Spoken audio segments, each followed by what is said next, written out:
ಇರ್ತಕ್ಕಂಥ ಕಾಂಗ್ರೆಸ್ ಸರ್ಕಾರದ ವಿರುದ್ಧ ನಮ್ಮ ಪ್ರತಿಭಟನೆ ರಾಮನಗರ ಆಯೋಜನೆ ಮಾಡಿದ್ದೇವೆ.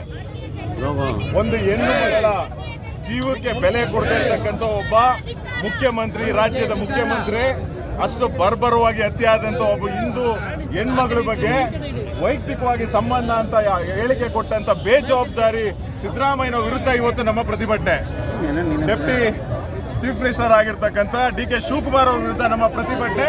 ಒಟ್ಟಾರೆ ಈ ಹಿಂದೂ ವಿರೋಧಿ ಕಾಂಗ್ರೆಸ್ ಸರ್ಕಾರದ ವಿರುದ್ಧ ಇವತ್ತು ನಾವು ರಾಮನಗರ ಜಿಲ್ಲೆಯಾದ್ಯಂತ, ಮುಖ್ಯವಾಗಿ ಇವತ್ತು ನಾವು ರಾಮನಗರ ಹೆಡ್ ಕ್ವಾರ್ಟರ್ಸ್ ಅಲ್ಲಿ ಈ ಸರ್ಕಾರದ ವಿರುದ್ಧ ಈ ಹೀನ ಕ್ರಿಯೆಗಳನ್ನು ಖಂಡಿಸಿ ಇವತ್ತು ನಾವು ಪ್ರತಿಭಟನೆ ಇಟ್ಕೊಂಡಿದ್ದೇವೆ. ಈ ರಾಜ್ಯದಲ್ಲಿ ಏನ್ ನಡೀತಾ ಇದೆ? ಎಷ್ಟು ಕೊಲೆಗಳಾದವು? ಒಂದೇ ದಿನದಲ್ಲಿ 8 ಕೊಲೆಗಳಾದವು. ಒಬ್ಳು ಹೆಣ್ಮಗಳನ್ನ ಸಾಯಿಸ್ತಾರೆ, ಕಾರ್ಪೊರೇಟ್ ಮಗಳು, ಅದೇ ಪಕ್ಷದ ಕಾರ್ಪೊರೇಟ್ ಮಗಳಿಗೆ ರಕ್ಷಣೆ ಇಲ್ಲ. ಯಾವುದೋ ಒಂದು ಧರ್ಮನ ಮೆಚ್ಚಲಿಕ್ಕೆ ಇವತ್ತು ಮುಖ್ಯಮಂತ್ರಿ ಇರ್ಬೋದು, ಗೃಹ ಮಂತ್ರಿ ಇರ್ಬೋದು,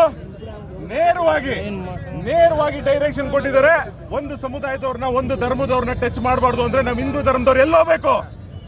ನಮ್ಮನ್ನ ಕಾಪಾಡೋರು ಯಾರು? ನಾವೇನ್ ಪಾಕಿಸ್ತಾನದಲ್ಲಿ ಇದೀವ? ನಾನಿವತ್ತು ತುಂಬಾ ಸ್ಪಷ್ಟವಾಗಿ ಹೇಳಕ್ ಬರ್ತೀನಿ, ನಮ್ಮ ರಾಜ್ಯದಲ್ಲಿ ಕೋಮುಗಲ್ವೆ ಉಂಟು ಮಾಡ್ಲಿಕ್ಕೆ ಇವರು ಶೆಟ್ಟಿ ಅಂತ ನಡೆಸ್ತವ್ರೆ ಕಾಂಗ್ರೆಸ್ ಸರ್ಕಾರದವರು. ವೋಟ್ನ ಕನ್ಸಾಲಿಡೇಟ್ ಮಾಡ್ಕೊಳ್ಳೋಕೋಸ್ಕರ ಇವತ್ತು ಕೊಲೆ ಆಯ್ತು. ಜೈ ಶ್ರೀರಾಮ್ ಅಂದಿದ್ದಂತ ಒಬ್ಬ ಸಾಮಾನ್ಯ ವ್ಯಕ್ತಿಗೆ ಕಾರಲ್ಲಿ ನಿಲ್ಸಿ ಹೊಡಿತಾರೆ ಇವರು. ಮೋದಿ ಅವ್ರ ಬಗ್ಗೆ ಒಂದು ಹಾಡ್ ಮಾಡಿದಂತ ಒಬ್ಬ ಪ್ರತಿಭಾವಂತ ಯುವಕನಿಗೆ ತಳಿಸ್ತಾರೆ ಇವತ್ತು. ಒಂದ ಎರಡ ವಿಧಾನಸೌಧದ ಒಳಗಡೆ ಪಾಕಿಸ್ತಾನ ಜಿಂದಾಬಾದ್ ಅಂತಾರೆ.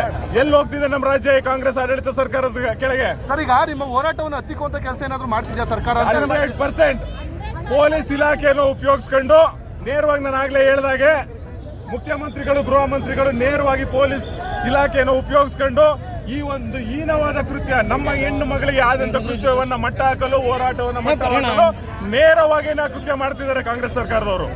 ಹಾಗಾಗಿ ನಾವು ಇವತ್ತೆಲ್ಲ ರಾಮನಗರ ಜಿಲ್ಲೆಯಲ್ಲಿ ಇವತ್ತು ನಾವು ಪ್ರತಿಭಟನೆ ಮಾಡಿ ಈ ಹಿಂದೂ ವಿರೋಧಿ ಸರ್ಕಾರನ ತೆಗೆಯೋವರೆಗೂ ನಾವ್ಯಾರು ಸುಮ್ಮನೆ ಇರಲ್ಲ ಅಂತ ಹೇಳ್ತಾ, ಮುಂಬರ್ತಕ್ಕಂಥ ಚುನಾವಣೆಯಲ್ಲಿ ನಾನೆಲ್ಲ ಮತದಾರರಿಗೂ ಮನವಿ ಮಾಡ್ತೀನಿ, ಈ ಒಂದು ಸರ್ಕಾರ ತೆಗಿಬೇಕು.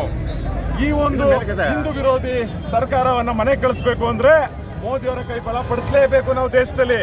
ಇಲ್ಲ ಅಂದ್ರೆ ನಮ್ಮ ದೇಶ ಉಳಿಯಲ್ಲ. ನಾನೆಲ್ಲ ನನ್ನ ಹಿಂದೂ ಬಾಂಧವರಲ್ಲಿ, ನನ್ನ ಬರೀ ಹಿಂದೂ ಬಾಂಧವರಂತಲ್ಲ, ಸಮಾಜ ಕಳಕಳಿ ಇರ್ತಕ್ಕಂಥ ಪ್ರತಿಯೊಬ್ಬ ಭಾರತೀಯನಲ್ಲೇ ನಾನು ಮನವಿ ಮಾಡ್ತೇನೆ, ಈ ಧರ್ಮ ಉಳಿಬೇಕು, ಈ ದೇಶ ಉಳಿಬೇಕು ಅಂತ ಅಂದ್ರೆ ನರೇಂದ್ರ ಮೋದಿ ಅವರಿಗೆ ನೀವು ಕೈ ಬಲಪಡಿಸಬೇಕು.